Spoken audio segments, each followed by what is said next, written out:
Facebook Trickery by Emily Johnston.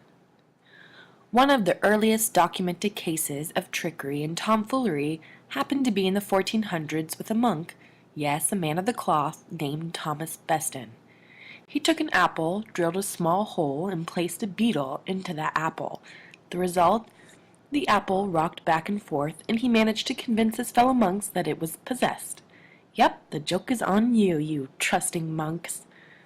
All of this trickery is well and funny when you're laughing at monks in the 1400s. But what about today? Many are fooled every day by false Facebook posts and news, like this Facebook meme warning unsuspecting people to not eat tuna because all bluefin tuna caught in California are radioactive. What? That's horrible. I could die. Call the FDA or someone. This sounds serious. On closer inspection and a little bit of critical thinking skills, you might realize that this claim might not be the whole truth. And in fact, it is not. Not only does tuna already contain naturally occurring radiation, but you would have to eat 2.5 to 4 tons of tuna in a year to get a dose of cesium-137 that exceeds health limits. That's a lot of sushi, and if you haven't figured it out, the tuna is still safe to eat, people.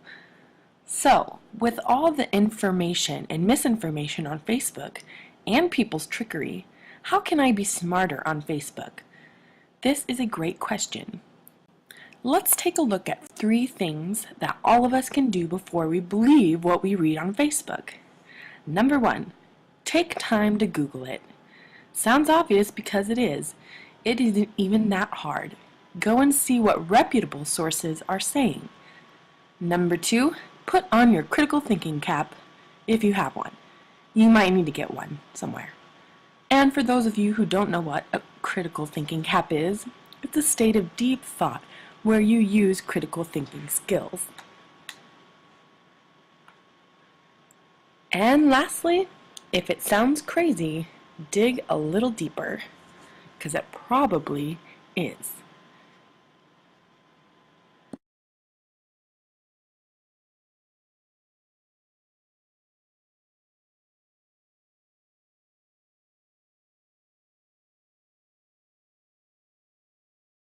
Created using Powtoon.